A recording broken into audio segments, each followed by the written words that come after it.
Hello again, it's me, the guy with the YouTube channel, and as you can tell, it's Halloween, so, we got some decorating going on, we got spooky, scary skeletons. They're gonna sit there and send shivers down your spine. See what I did there? Yeah. Anyways, today we're doing a figure review, but not of anything that you would expect me to review, even though I just reviewed a goddamn DVD. But anyways, today we're reviewing the Diamond Select, Universal Select, whatever you want to call it, creature from the Black Lagoon, Gill Man. Before we get on to the figure, here's this overly gigantic box. This isn't even going to fit in frame. See if I just pull it up there. I don't think I've had to do this in a review for a long time, but you can see it's a very big box. See, blister card, really cheap cardboard on there. You can see stuff over there. You got Creature from the Black Lagoon. There's a picture of the figure there, which this is kind of a cheap box, because let me show you some. Right here is just a vinyl decal put over the box. Yeah. The side, we get the spine. I guess, say if you want to keep it in the box and put all the boxes on a shelf like a book, which kind of defeats the purpose of having the figure like that, but alright then. And on the back, we got all this stuff here, and there's a Son of Frankenstein figure. They're not advertising Van Helsing on here. Box out of the way. One more thing. Came with this in the box. You know, the universal seal thing. You got the other figures there. Hunchback, which doesn't really have much of a hunchback. Jekyll and Hyde. Gill Man. Frankenstein. Phantom. Blue Man group. And you got the Banks. Frankenstein. Bride. Wolfman. Blue Man group again. And we got this thing here you can tear off and mail to them. Right. That's just out of the way. On to the Gill Man. Yeah, he's kind of a tall figure. So starting with detail, this is the second time Diamond Select made a creature from the Black Lagoon. And this is a fairly well-detailed figure. You can see you got the feet there. They're really nice. Paint job is nice too. The greens, it's not really showing up on camera, but they don't really match from the feet and the rest of the body. Same thing goes for the hands. Doesn't match with the body. But it's alright. Bottom of the feet, some nice detail there too. I don't think they do that too often. You got peg holes. And toenails aren't painted on the underside. See there, you got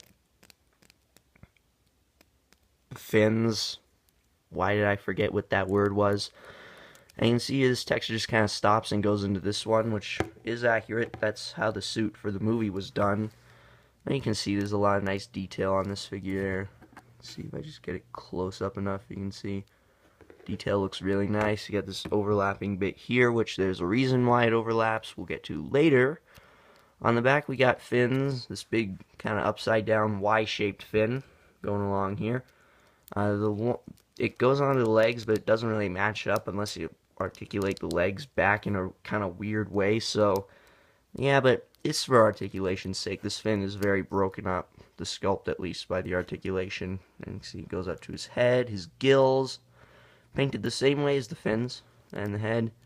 If you look underneath, like both parts of his lips are painted, but from straight on it just looks like the under part is. And one thing that's kind of weird is that they've gone for an open mouth sculpt, but his gills aren't flared out. Because in the movie, when he breathes on land, his mouth opens and his gills flare out at the same time. But here the gills are just in, they're just like tucked down. If they were going to give him an open mouth, they should have given him the flared out gills, but it doesn't matter. You can see he has tongue in there, which I think was the actor's tongue. That sculpt there, the thing that's kind of weird on mine is that this bit here is just not lined up with the rest of the head. You can see it like it's like on an angle. It's kind of weird. I'm not sure if it's like that on all of them, if it's supposed to be like that, but whatever. And you can see his arms. There's some nice detail there. As you can see, there's another fin there. I'm pretty sure it should carry onto the hand. They kind of tried to carry the sculpt onto the joint for the wrist right there, but it just kind of, it's like stops. Then you got this tiny fin, and then you got a slightly bigger fin. Doesn't really carry over that well. You got a smaller fin on top of his hand. Hands are nicely detailed. You got the webbing. The inside of the hand should have like these little circular bits in them, and you can kind of make out the details, circular bits in the hand, but the detail is just kind of lost there. I think the original version had that. Yeah, and his underbelly is green. I know the older version had it painted like these fins here, so it was more yellowish. Not really sure which version is more accurate. I'm gonna go with this one, just because there's a twisty tie from the box in here. Anyways, so now details out of the way, we're not gonna go into articulation. Well, actually, you know what? We will. We will. So for articulation, the head, it can swivel side to side. I don't think it's on a ball joint because it won't go side to side. And it can look down because it's connected to a hinge, so ball hinge head basically. So, but that means you can't like tilt it side to side like a ball joint or pop it off. So you can look down. As you can see there, you cannot look up for swimming. That's kind of a bummer because this fin gets in the way. Shoulders are ball hinged. They move out, forward and back really smoothly right out of the box. I didn't even have to hair dryer them. But the problem was there was a lot of mold release, so this figure was kind of sticky at first out of the box. And there's a swivel at the bicep, and then the elbows are ball hinged, so they can bend and swivel, making the bicep swivel useless. But this elbow gets past 90 degrees. This elbow, this is the full extent of it being bent. So it's like, okay, why is that different? But thankfully you can just kind of grab the bicep right here and rotate it, and then kind of get this elbow to bend a little bit more, so it's more like this one. So that is good. Swivel wrists, and then there's a hinge at the upper part of the wrist. This one's kind of loose. This one isn't. So yeah, that's good. 2 ball joints in the waist, can't lean him up. As you can see there, just, nope.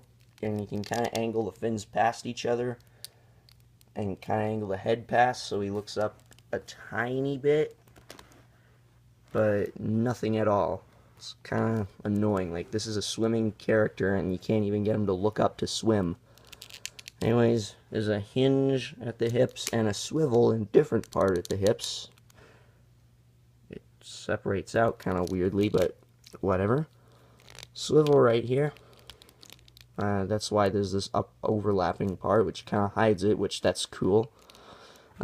Single hinge knee. Kind of annoying that you can't get him to bend his knees more for swimming poses. And there's a hinge at the ankle, and this... I'm going to be honest, I don't really like these pivot joints that everyone praises so much. Like, wow, you can put his feet on an incline. Like, why can't we just rotate the ankle? Like, why couldn't you have at least just given us a swivel, like, right there? Like, people just no being able to change the direction it's facing. We're just gonna give you a stupid thing. It's a stupid joint, and it makes it stupid. But yeah, articulation is pretty good, especially compared to the original version that they came out with in, like, their first wave. So for accessories, it comes with this gigantic base. It's a fairly big base, as you can tell. It's kind of, I mean, it's really detailed. I mean, you can see, like, there's the floor, the bottom. I guess this is supposed to be, like, the bottom of the Black Lagoon, which, why is there coral in here? Because I don't think coral grows in the Amazon River. I'm pretty sure it grows in the ocean. Doesn't really matter, though. It looks cool anyway, though. We got a skeleton here, a spooky, scary skeleton. Ooh. And he's just kind of chilling out there at the bottom. This is kind of like a stylized base, because you never see anything like this in the movie. We got some fish here, and I guess this giant plant thing, people say it's water, but why would water fold? Like, it's folding right there. I'm pretty sure water doesn't fold. Yeah, we got 3 fish, 2 red ones, 1 yellow one. They are painted on both sides, in case you were wondering. And we have this giant rock here. Yeah, you know, it's a rock. It's kind of angled. Got a whole bunch of algae on it. The backside is hollow, but there is still detail sculpted into it, so that's cool. And you can see there's a hole in there.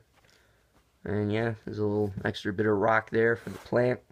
the original prototype pictures for this base, which you can kind of see on the box, which I can't really show because I chucked it aside, but I didn't have this coral or the plant or the fish, so it was a much more bare bones base.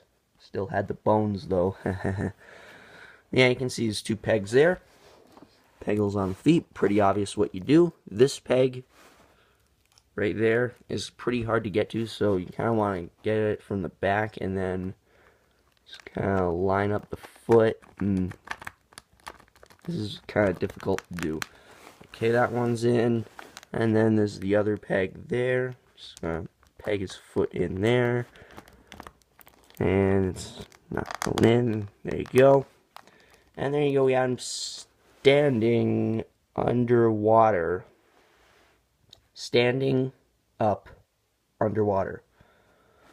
Yeah, this doesn't really make a whole lot of sense, and I've seen a lot of other people like rest him against this rock, kind of like that, and get him into a swimming pose, which does look cool, but it looks like he's swimming in sync with the fish, just because he can't get him to lean up enough so that it looks convincing, so it looks like he's like swimming with the fish, or about to like grab them. So what I like to do is I like to kind of pose him like that, get his foot in the coral there, and lean his leg against the water, and rock, not water, and then kind of get that thing going on there, like a kind of holding up in the water pose there. So yeah, that's that for you. And for sizing, because I guess we'll go over that. Here he is with a standard 6-inch human figure, the only one I have, Luke Skywalker. Yeah, this is customized. If I ever get around to it, I'll explain it. See, he's really big, 7-inch scale. You can actually get him to hold him over his head. No, you can't. And here's another 7-inch scale figure, a NECA figure, a NECA Xenomorph warrior. And the Xenomorph is taller, so there's that for you. Now on to the final part of the review, history of the figure and pricing.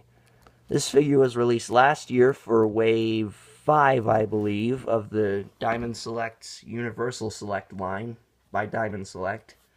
And, well, there were two versions. This one here, which you could get at, like, comic shops and online, and another version, which you could get at Toys R Us, which just had a smaller base, and that was the only difference. It was released alongside Van Helsing and Frankenstein, and, well, the Frankenstein was the only other Universal one. Van Helsing was just made up. Same thing they're doing for this year's wave. And, yeah, it was about $20. Still is $20, so yeah. I'm going to give this figure a 9 out of 10, just because the knee articulation is pretty limited, and this fin can actually bend up, but if you want to get it to bend up, there's just a few small parts you got to cut, like this bit right here on this fin. Just cut that with an X-Acto knife. Cut right there with an X-Acto knife, and right there, and then you could probably get him to look up enough for a swimming pose. So I might actually do that after this review. So that's it for the review. Happy Halloween. Spooky, scary skeletons send shivers down your spine. Shrieking skulls will shock your souls as you your